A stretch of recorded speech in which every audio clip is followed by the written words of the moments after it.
Receber o pastor com palmas bem alegre, louvando o Senhor Jesus. Glória a Deus. Queridos irmãos, recebam todos a paz do Senhor. Quantos estão felizes, digam glória a Deus. Deus seja louvado pela sua vida, que nesse dia de chuva, mesmo assim você conseguiu chegar aqui. Eu vi alguns irmãos que chegaram todo molhados, mas não desviaram a rota, não retornaram, seguiram a viagem, estão aqui ainda que molhadinho por aí, mas decidiram permanecer para adorar ao nome do Senhor Jesus. Queridos, você que trouxe a sua Bíblia Sagrada, localize comigo o livro de Provérbios, Provérbios 6, e o verso 16 até o verso de número 19. Provérbios de número 6, do verso 16 ao 19. Deus seja louvado para sempre. Glória seja dada ao nome de Jesus.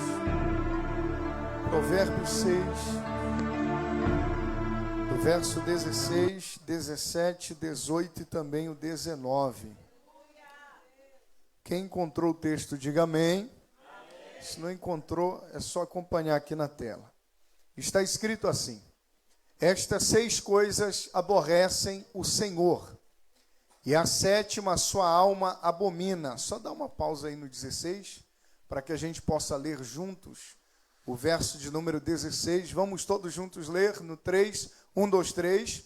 Essas 6 coisas aborrece o Senhor, e a 7ª a sua alma abomina. Versículo 17. Olhos altivos e língua mentirosa, e mãos que derramam sangue inocente. Fique atento a cada uma dessas coisas que Deus se aborrece e a que Ele abomina. Então, olhos altivos, 6 coisas aborrecem o Senhor, e a 7ª Ele abomina. A primeira que aborrece ao Senhor são olhos altivos. E a segunda? E a terceira? 18. E qual é a quarta? E a quinta?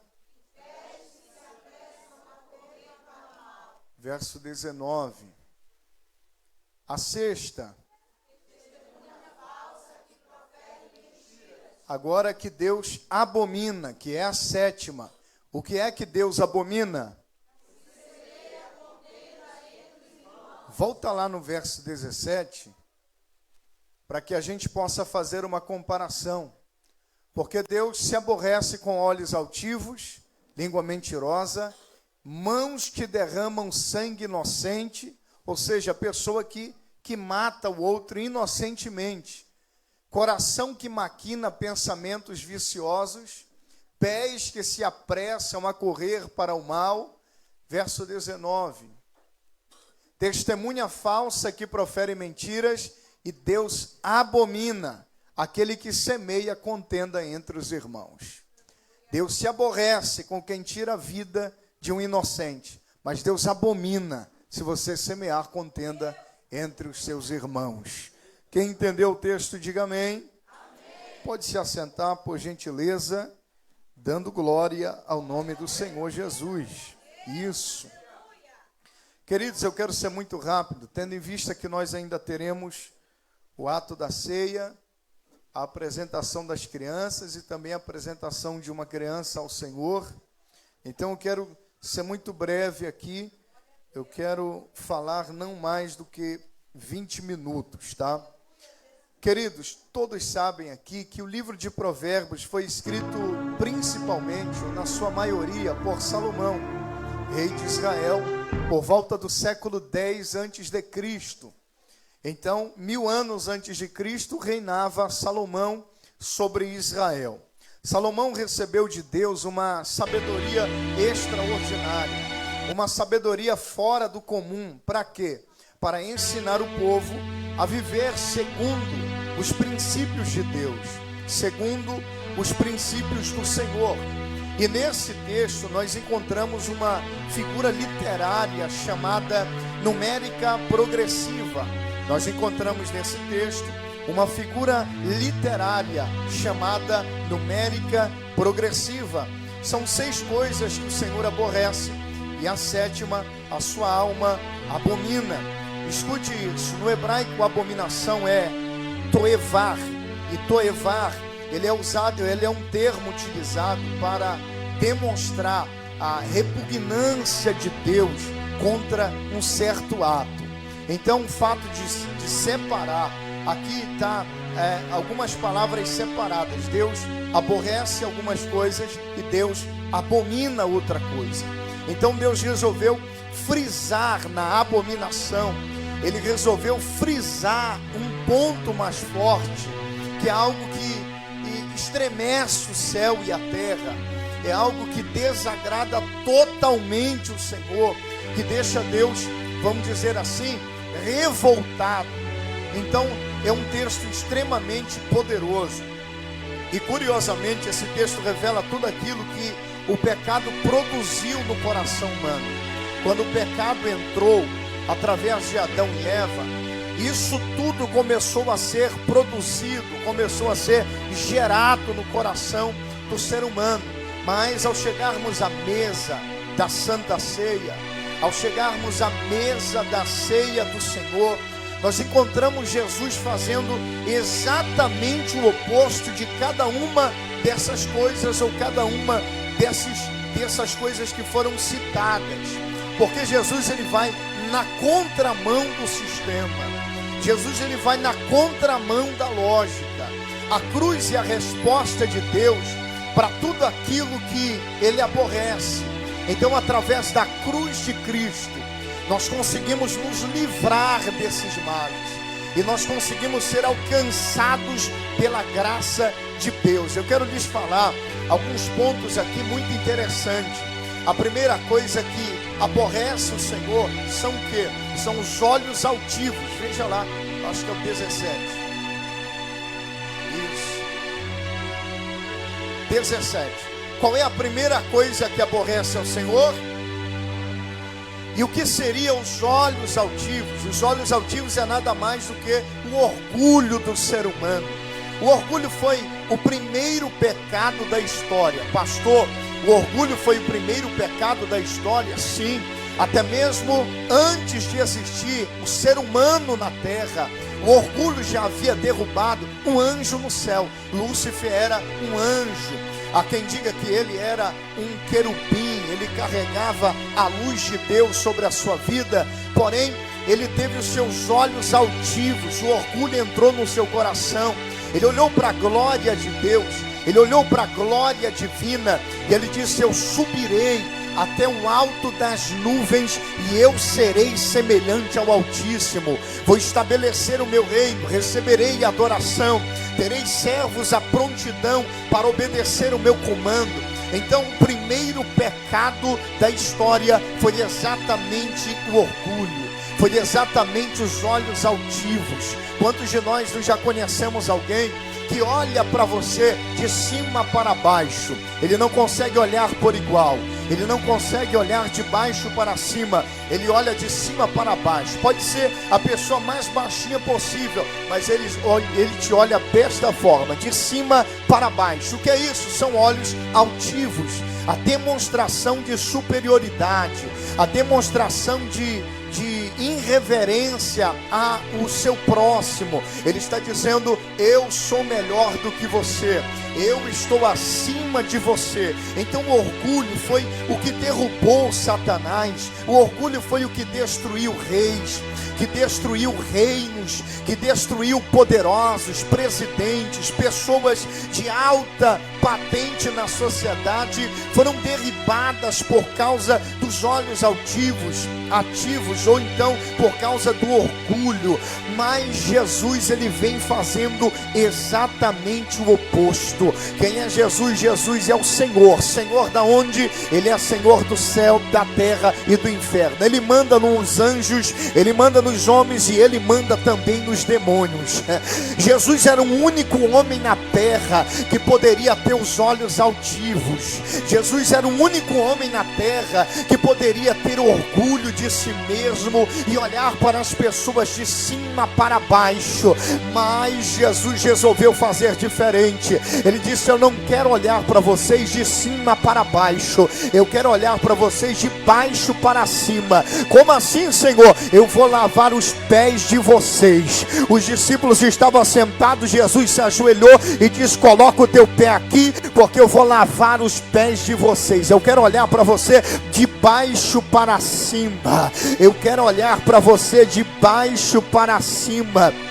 Então Jesus, ele vem nos ensinar exatamente o oposto do que os estoicos ensinam por aí. Jesus ensina exatamente o oposto do que muitos homens ensinam por aí a respeito da postura. É de extrema importância que você tenha uma postura sim, corretamente, porém nunca olhe de forma altiva para as pessoas. Não deixe o orgulho entrar no teu coração. Jesus poderia fazer isso, mas ele resolveu fazer diferente. E a ceia nos lembra que ninguém é grande demais para servir. A Santa Ceia, ela coloca todo mundo por igual. É por isso que Jesus preparou a mesa. Ele diz: pode se assentar aqui todo mundo, porque na mesa está Pedro, na mesa está Tiago, na mesa está João, mas na mesa também está Judas Iscariotes. E todo mundo está no mesmo nível na mesa do Senhor. Diante do Senhor não existe grande, não existe pequeno, não existe médio.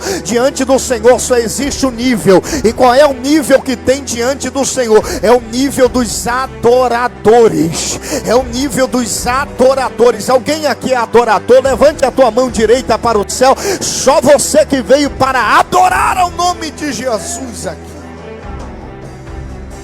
Então, a primeira coisa que aborrece o Senhor é os olhos altivos. E a segunda e a terceira coisa é a língua mentirosa. E eu quero já fazer uma mescla aqui da testemunha falsa. Eu acho que está no 18 ou 19. Vamos ver lá. Para a gente adiantar, eu juntei algumas coisas que são semelhantes. 19. Então, eu quero lhes falar sobre a língua mentirosa e a testemunha falsa, que são coisas que estão interligadas. Jesus foi condenado por falsas testemunhas. Condenaram Jesus dizendo que ele estava querendo tomar o reino, dizendo que ele queria tomar o trono, dizendo que ele queria formar o seu reino ali na terra naquele momento. Começaram a dizer que Jesus expulsava os demônios pelo príncipe dos demônios que usava a vida dele, que era Beelzebu. Então Jesus, ele foi condenado tanto pelos religiosos quanto pelos políticos da época. Ele foi condenado pelos religiosos por blasfêmia, e ele foi condenado pelos políticos por rebelião, por uma tentativa de se rebelar contra o sistema governamental daquela época. E nós vivemos em uma geração onde a mentira é comum. Nós vivemos em uma geração onde a mentira não é mais pecado. Dias atrás, um irmão que sofre com uma certa dificuldade na sua vida, e ele chegou para mim e disse: pastor, o senhor me recebe na sua igreja desta forma? Eu disse: é lógico, nós recebemos qualquer pessoa. A igreja não é minha, a igreja é de Jesus. Eu não tenho direito nenhum de fechar as portas ou dizer: você entra aqui e você não entra. Não é nada meu, tudo é do Senhor.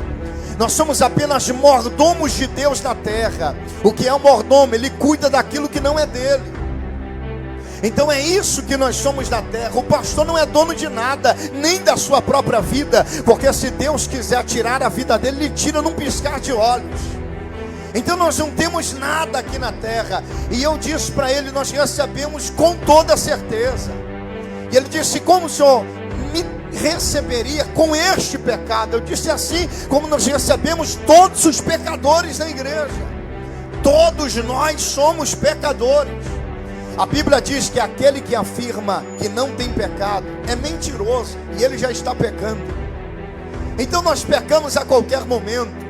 Nós pecamos porque fazemos alguma coisa, e nós pecamos porque deixamos de fazer alguma coisa também. Isso é bíblico, sim. Você peca por fazer coisas erradas. E a Bíblia diz que quando nós sabemos fazer o bem e não fazemos, nós pecamos contra Deus. Então quando você deixa de fazer o bem sabendo fazer, você está pecando contra Deus. É isso que a Bíblia nos diz. Então diz para ele, todos nós somos pecadores. Nós tratamos o caso da homossexualidade assim como nós tratamos o caso da mentira, assim como nós tratamos o caso do adultério, da fornicação. Está tudo na mesma balança. Não tem como a gente condenar alguém porque peca diferente do nosso pecado. O mal da nossa geração é a hipocrisia. O mal da nossa geração é querer apontar o dedo para A e para B e não olhar no espelho e ver que nós também somos pecadores. Quem tinha direito de apontar o dedo e condenar alguém era Jesus. Jesus estava sentado, diz o texto, desenhando sobre a areia. E de repente chegou lá os fariseus, saduceus, todos os religiosos da época, carregando uma mulher que foi pega em ato de adultério. Cada uma estava com uma pedra. Jogaram a mulher diante de Jesus e disseram: a lei manda matar. E o que é que tu dizes? Jesus olhou para eles, já sabendo do pecado de cada um daqueles falsos religiosos, e disse o seguinte: aquele que não tiver pecado pode atirar a primeira pedra nessa mulher. Começaram a lembrar: rapaz, eu tenho aquele pecado que ninguém sabe, mas Deus sabe. Cada um foi pegando a pedra, jogando para cá, jogando para lá, e vazou fora todo mundo, do mais velho ao mais novo, todo mundo foi embora. Jesus disse para ela: todos te condenaram, mas eu não te condeno. Vá e não peques mais. Vá e não peques mais. Então o mal da nossa geração é isso. É condenar pelo pecado do irmão que se tornou público. E eu te faço uma pergunta aqui hoje para você pensar. Você condena o teu irmão porque o pecado dele se tornou público? E se o seu pecado se tornasse público agora? Jeová abrisse um telão aqui e dissesse: ninguém sai da igreja, vou fechar as portas e eu vou mostrar o pecado de cada um aqui. Tinha gente, meu irmão, que ia morder essa porta aí para querer fugir, para que o seu pecado não seja exposto. E geralmente esses são os que mais acusam o próximo. Pode prestar atenção. Se você vê um pastor que fica todo o tempo batendo em A, batendo em B, eu não estou dizendo de ensinar as escrituras como tem que ensinar, mas de estar jogando em direta para A, para B, pode analisar a vida dele, que é toda torta, é toda errada. Isso é psicologia, meu irmão. Se certos pastores que batem muito, por exemplo, na homossexualidade ou no homossexualismo, na homofetividade, como queira chamar, esses que batem muito em certo ponto é porque sofre com aquela área. Se bate muito em pastor que rouba, geralmente é porque sofre com aquela área. Se bate muito com quem adultera, com quem vive em fornicação, é porque sofre naquela área. Eu não estou falando de pregar de modo geral, estou falando da pessoa bater o tempo inteiro na certa área. Olha para a vida do indivíduo que você vai ver que talvez ele é mais pecador do que você. Ele só consegue esconder melhor do que você consegue. Ele só consegue se camuflar melhor atrás de um paletó, atrás de uma gravata. Quem está de paletó e gravata não é sinal que é santo, meu irmão. É só um pecador que Deus resgatou e colocou para ensinar a sua palavra. Eu não sou melhor do que você em absolutamente nada. A minha oração não tem mais poder do que a tua oração. Nós diante de Deus temos a mesma medida. Temos a mesma medida. Então a geração que nós vivemos parece que se tornou comum a língua mentirosa e a testemunha falsa. Quantos de nós não já demos testemunho falso de alguém? Você ouviu falar que alguém fez alguma coisa, mas você não foi descobrir a verdade, e você saiu espalhando aquilo. Isso é testemunha falsa contra o seu irmão. Alguém chega com você e diz: ah, fulano de tal fez isso e aquilo, e você nem procurou saber se é verdade ou mentira. Você já saiu espalhando a testemunha falsa. Você já saiu espalhando coisas que não são verdades. A língua mentirosa, e tudo isso aborrece o Senhor. Testemunha falsa é a mesma língua mentirosa. Você espalhar mentiras. Eu ouvi uma frase muito interessante de um pensador. Ele disse o seguinte: nunca faça uma pergunta para o mentiroso após ele contar uma mentira, porque senão ele vai ser obrigado a inventar outra mentira para sustentar a mentira primária. Porque a vida do mentiroso é um negócio muito complicado. Porque ele conta uma mentira aqui, e quando as pessoas começam a indagar, ele é obrigado a inventar outras mentiras para sustentar a primeira mentira que ele colocou como um pilar central da sua vida. Então eu imagino que a vida do mentiroso é um negócio muito complicado. É um negócio muito difícil. Quem vive uma vida dupla, quem fala inverdades o tempo inteiro, quem tem esse costume de inventar coisas que não existem. Então, língua mentirosa e testemunha falsa, tudo isso aborrece ao Senhor. Jesus foi condenado, como já disse, por testemunhas falsas, por línguas mentirosas. Mas eu quero lhes falar aqui sobre outras coisas também, sobre mãos que derramam sangue inocente. 3 coisas para a gente já caminhar para o final. Eu já falei sobre 3. Eu falei sobre olhos altivos, eu falei sobre língua mentirosa e testemunha falsa. Agora eu quero falar sobre mãos que derramam sangue inocente, coração que trama projetos perversos e pés que se apressam para fazer o mal. Passa lá, eu acho que é o 17. Coração que maquina pensamentos viciosos, pés que se apressam a correr para o mal. Tá bom, hein? Então, esses pecados mostram um coração dominado pelo mal. Esses 3 estão interligados entre si. Mãos que derramam sangue inocente, coração que trama projetos perversos, ou coração que maquina pensamentos viciosos, e os pés que se apressam para fazer o mal. Porque tem gente que não se apressa para fazer o bem, mas agora para fazer o mal ele se apressa de forma rápida e repentina. Para fazer o bem é uma dificuldade, mas para fazer o mal para alguém, para ajudar a vida de alguém é um problema. Agora para fazer o mal para a vida de alguém, aí é rápido, meu irmão. Tem gente que é assim. Então esse pecado mostra um coração que é totalmente dominado pelo mal. Enquanto os homens planejam matar, Jesus planeja salvar a vida de todos os homens. Enquanto os corações perversos maquinam o mal, Jesus está maquinando o bem. Ele está olhando para a nossa salvação. Jesus está querendo a nossa salvação. Enquanto os homens levantavam uma cruz para crucificar Jesus, Deus estava preparando redenção para mim e para você. Os homens estavam planejando o mal, a cruz vai matar ele, mas Deus já estava preparando a redenção. Ele estava dizendo: a cruz vai salvar a humanidade. Através de Cristo pendurado na cruz, derramando o seu sangue, a salvação virá para toda a humanidade. Ela virá. E aqui eu falo do último ponto, sobre o que semeia contenda entre irmãos. Aqui eu queria chegar e eu já encerro, aqui dentro do tempo que eu lhes falei. O que semeia contenda entre irmãos. Nós precisamos, eu acho que toda a igreja precisaria ter esse texto escrito na parede por todos os lugares. Porque nós temos costumes de pensar que este pecado não é pecado mais. Porque nós cristãos, você vai entender e vai concordar com isso, nós achamos que pecado é só homossexualidade, adultério e fornicação. É só isso. A mentira não é mais pecado. Semear contenda entre irmãos não é mais pecado. Nós temos esse costume de querer medir diante da nossa justiça. Mas a justiça de Deus é diferente da nossa justiça.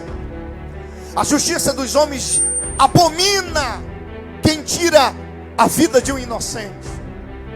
Claro que Deus se entristece com isso, mas o que Deus abomina mesmo é quando você semeia contenda entre os teus irmãos. Sabe aquele grupinho que se separa e que ele não fala com mais ninguém, é só com aquele grupinho? Eu já disse sobre isso, eu vou repetir aqui. De pessoas que têm uma bipolaridade, uma dupla personalidade. Com o seu grupinho, é sorrisinho no rosto, fala mansa, fala meiga, fala até fininho, meu irmão. Agora, quando não está no seu grupo aí, entona a sua voz, já tem um olho altivo. O que é que você quer? Não, eu estava querendo isso e aquilo. Não, isso aqui não é para você. Para quem é? Não, é para fulano de tal. Aí fulano chega, ô meu amor, preparei aqui para você, tá aqui e tal. Então isso não faz sentido diante de Deus. Você ter grupinhos fechados. Fulano entra aqui, ciclano já não entra. Os fariseus faziam isso, Jesus nunca fez isso. Os fariseus excluíam o que eles chamavam de pecadores e eles se separavam só nos seus grupinhos entre si. Eu não tomo café com pecadores, eu só vou se me assentar aqui com os obreiros, só com aqueles que é da elite, então só me misturo com esse. Ah, mas o irmão ali não é da elite, ele não é obreiro, não é pastor, não é isso, não é aquilo, não tem poder social nenhum, ele não tem nome nenhum, então com essa pessoa não quero conversa. Assim eram os fariseus. Mas Jesus era diferente. Jesus olhava para os pecadores com um olhar de misericórdia. Lá estava Zaqueu em cima de uma árvore, gritando, ou melhor dizendo, estava lá Zaqueu olhando para Jesus, só queria ver ele passar. Jesus olhou para ele e disse: Zaqueu, desce depressa, porque hoje me convém pousar em tua casa. Os fariseus rasgavam até as vestes, dizendo: que homem é esse que se diz servir a Deus e se assenta na mesa dos pecadores? Jesus disse: eu não sirvo a Deus, eu sou Deus, rapaz. Eu não vim para condenar, mas eu vim para salvar os pecadores. E não mudou nadinha, meu irmão, de lá para cá, só mudou o nome. Antes se chamavam fariseus e hoje se chama religiosos. Porque é diferente você ser cristão e você ser religioso. Qual é a diferença, pastor, do cristão para o religioso? Qual é a marca do cristão? A marca do cristão é o amor ao próximo. Essa é a marca do cristão. E qual é a marca do religioso? A marca do religioso é a condenação, a acusação. Quando você vê um crente que só sabe acusar os outros, só sabe apontar os pecados, só sabe dizer: você viu fulano que passou de bermuda? Eles são todos apegados a usos e costumes. Deus não tem nada a ver com isso, meu irmão. Mas os religiosos têm. Eles olham e dizem: você viu fulano tá com uma camisa meio apertadinha hoje, ciclano estava meio esquisito. Você viu aquela irmã que parece que cortou as pontas do cabelo? Não pode, porque as pontas do cabelo é o véu de Deus, e ela foi ungida para curar através do cabelo. Até hoje, meu irmão, eu sirvo a Jesus há muitos anos, nunca vi ninguém curar através do cabelo, porque o que cura não é cabelo de ninguém, o que cura é o nome de Jesus de Nazaré. O poder não está no cabelo do religioso, o poder não está nas unhas do fariseu, o poder está no nome santo de Jesus. É o nome dele que cura, é o nome dele que salva, é o nome dele que liberta, é o nome dele que transforma, é o nome dele que tem poder. Mas o religioso, ele está pegado a tudo isso. Você vê aquela igreja, tem até LEDzinha lá, parece até uma casa de show. O fariseu é assim, meu irmão. Você viu lá, botaram até um lustre. Para que aquilo? Não tem necessidade daquele negócio. Você viu lá, parece que tem até uma TV. Para que TV dentro da igreja? Esse é o religioso, é o fariseu, meu irmão. Do tempo de Jesus é o fariseu, só mudou de nome, mas até o jeito é o mesmo, até a vestimenta é o mesmo. O fariseu andava com fitas amarradas nos punhos e fitas amarradas na testa escrita: santidade ao Senhor. Eles andavam com olhos ativos diante da sociedade. Ele não cumprimentava ninguém pegando na mão. Ele não falava com os pecadores. E é assim os religiosos. Você vai ver por aí muitos religiosos, você vai conhecer através da vestimenta dele também. A vestimenta do religioso é conhecida. Ele tenta se vestir diferente de todo mundo, para querer mostrar que é mais santo do que todo mundo, para querer mostrar que é melhor do que todo mundo. O fariseu e o religioso é desse jeito. Jesus pega o fariseu e o religioso, coloca num pano de saco e lança nas profundezas da perdição, porque Jesus não tem papo com isso, meu irmão. Jesus não está pegado nesses negócios. O que vai mostrar que você serve a Jesus verdadeiramente é o amor que você demonstra ao teu próximo. É o amor, meu irmão. Diz que serve a Jesus, mas não tem amor, te prepara, porque você vai ouvir no juízo final: apartai-vos de mim, que eu não vos conheço. Ah, Senhor, eu preguei em teu nome, eu profetizei em teu nome, eu curei no teu nome, eu fiz isso no teu nome. Jesus vai dizer: tem amor no teu coração? Não tem, tem ódio de tudo e de todos. Eu não gostava da igreja fulana, eu não gostava do irmão fulano, eu não gostava da irmã ciclana. Ah, eu não ia com a cara de fulano de tal. A hora que eu via ele, eu me arrepiava todinho de raiva, minha mão coçava e dava uma ira grande. Jesus vai olhar para você bem nos teus olhos e vai dizer: quem é você mesmo? Porque quem eu conheço parece comigo, e quem se parece comigo olha com olhar de amor, de misericórdia e de compaixão. Quem olha com ira é filho das trevas. Então, no texto hebraico, o último pecado recebe destaque oficial: Deus abomina quem divide aquilo que ele deseja unir. Sabe por que Deus mandou preparar a mesa da ceia? Não é só para comunhão com ele, é para comunhão com os irmãos. Agora você entende por que em tudo a gente coloca uma mesa, coloca comida para todo mundo comer junto? Porque eu entendi isso. Agora você entende por que até na vigília que a gente vai, a gente tem um momento da comunhão. Agora você entendeu. É tentando trazer unidade na igreja. Porque de nada vai adiantar. A igreja está bonitinha, está arrumadinha, uma ministração legal, uma ministração de louvor legal, a igreja toda legal, se não tem unidade. Deus vai olhar para essa igreja e vai dizer: eu não reconheço essa igreja, eu não reconheço esse povo, eu não reconheço essa localidade. Agora a igreja pode ser simples como for, pode ser de palafita, pode nem ter microfone, nem ter caixa, não ter nada, mas se tem unidade, Jesus está olhando e está dizendo: eu reconheço esse povo, eu reconheço essa igreja, eu reconheço este povo, é o meu povo que está na terra.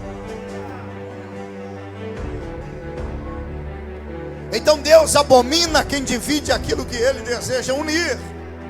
Satanás trabalha pela divisão, mas Jesus trabalha pela reconciliação. Quem me ouve, diga amém. Jesus trabalha pelo quê? Não, você não disse amém, mas não estava entendendo nada. Então Satanás trabalha pela divisão e Jesus trabalha pela reconciliação. Jesus trabalha pelo quê? Agora você ouviu e entendeu. Então Jesus trabalha pela reconciliação de quem? Entre Deus e o homem, entre judeus e gentios, porque Paulo disse: em Cristo Jesus não existe mais divisão de quem é judeu e de quem é gentil, todo mundo é um povo só. Não existe mais esse negócio de que judeus são os melhores do que os gentios. Quem é os gentios? Os gentios são os não judeus, seria nós, por exemplo. Quem não é judeu, biblicamente é chamado de gentios. Então a salvação veio só para os judeus, mas a Bíblia diz que eles não receberam, e a salvação abraçou o mundo inteiro, abraçou toda a humanidade. É só você olhar para a antiga aliança. A aliança que Deus tinha era só com os judeus, era só com Israel. As outras nações era guerra, meu irmão, era espada. Mas Deus tentou e eles não aceitaram. Tinha um coração duro, perverso, mau. Aí a salvação veio para todos. Deus olhou para a terra. Ele amava, olhava com um olhar de carinho só para Israel, mas ele olhou para a terra. E a Bíblia diz que Deus amou o mundo inteiro. Ele disse: eu amo esse povo. O que é que eu preciso fazer para que eles possam vir para cá? Porque Deus é tão justo que Ele respeita a sua própria lei. Para que os homens viessem ser perdoados, era necessário o sangue de animais serem derramados, de cordeiro, de carneiro, o sangue de animais, de vaca, de bois, eram sacrificados esses animais para que Israel viesse ser perdoado. E Deus é tão justo que Ele disse: eu vou enviar o meu filho amado. Ele vai ser o cordeiro perfeito, e ele vai ser um só sacrifício, será derramado o seu sangue, e a minha graça vai alcançar o mundo inteiro, o meu perdão vai alcançar o mundo inteiro. Se nós estamos aqui, é porque Deus olhou para você, Deus olhou para o mundo inteiro, e um amor tomou conta do seu coração. Qual é a lei de Deus? A lei de Deus é o amor, meu irmão. Qual é a lei dos homens? A lei dos homens religiosos é: você precisa fazer isso, você precisa fazer aquilo, você não pode isso, você não pode aquilo, você tem que fazer isso daqui, você tem que andar desse jeito, você tem que andar daquele outro jeito. Aí chegaram para Jesus e disseram: Jesus, o que é que eu faço para herdar a vida eterna? Porque eu fui perguntar para os fariseus, eles me passaram 613 leis para me cumprir, para poder ser salvo. Jesus diz: para você ser salvo, você precisa só amar a Deus sobre todas as coisas e amar o teu próximo como a ti mesmo. Então a lei de Deus é o amor para a salvação. Se você não ama, você não tem como ser salvo. Você pode até não andar como alguém disse que você deveria, você pode até não se comportar como alguém disse que você deveria se comportar, mas se tem amor, se você crê em Jesus Cristo, a graça pode te alcançar, o amor de Deus pode te alcançar. Aqui eu encerro. A palavra comunhão usada na ceia significa participação conjunta. A palavra comunhão usada na ceia significa unidade, significa aliança. Então esta mesa aqui, que é simbólica, ela simboliza a comunhão entre os irmãos. Ela simboliza a comunhão entre Deus, claro, porque é uma memória do que Cristo fez por nós. Jesus disse: fazer isso em memória de mim. Então nós estamos em unidade entre os nossos irmãos e estamos lembrando do que Ele fez por nós e do amor dEle que nos alcançou. Então a mesa nos aproxima. Como já disse, Pedro estava lá. Quando Jesus instituiu a ceia, Ele reuniu homens diferentes na mesma mesa. Estava lá Pedro, estava lá João, que tinha mais intimidade com Jesus. Tomé, que não cria em coisa nenhuma, também estava lá na mesa. Judas Iscariote, que iria trair Jesus, também estava lá na mesa. Jesus não disse: olha, Tomé, vaza fora da mesa. Judas Iscariote, sai da mesa, que não é para você.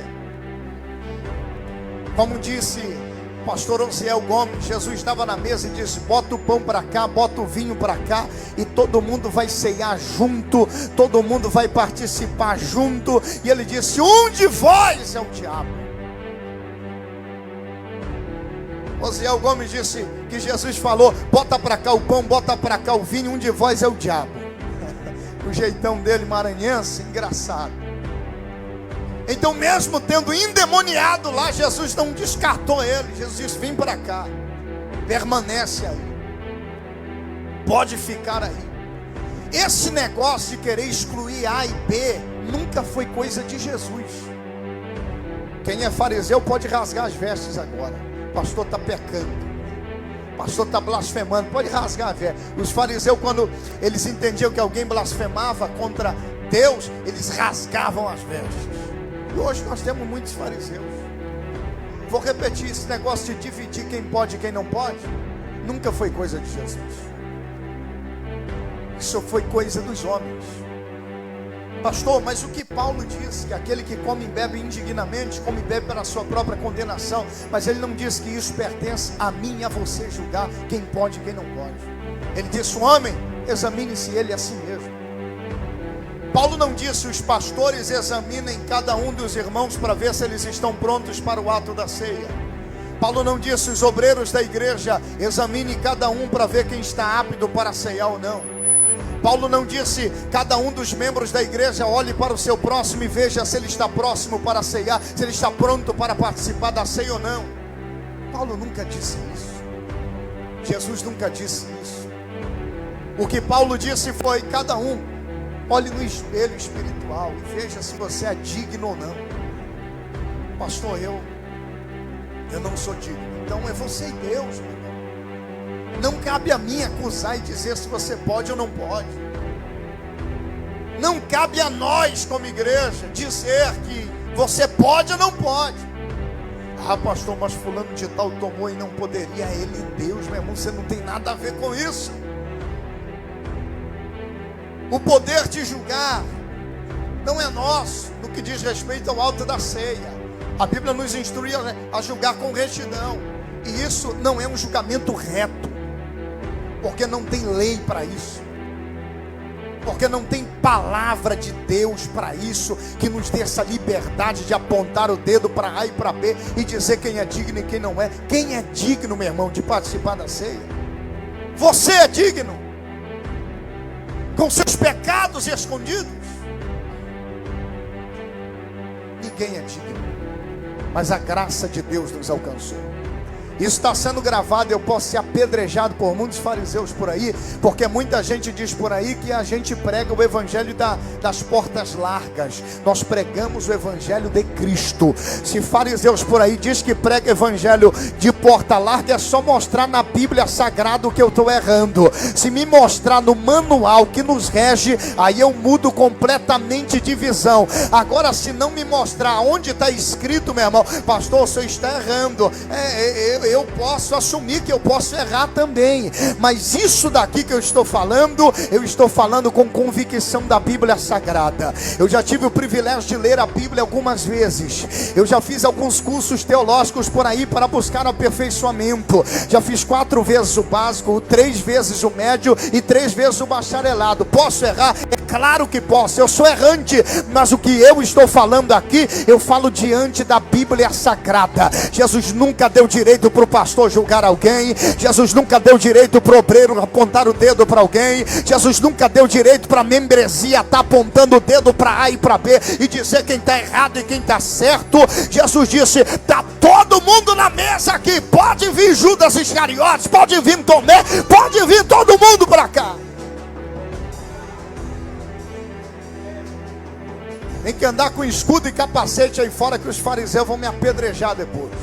A lei manda matar. E Jesus vai dizer: quem não tem pecado pode atirar a primeira pedra. Aqui eu concluo essa palavra dizendo que tudo aquilo que Deus aborrece nasceu do pecado: orgulho, mentira, violência, maldade, divisão. Mas na cruz Jesus revelou o maior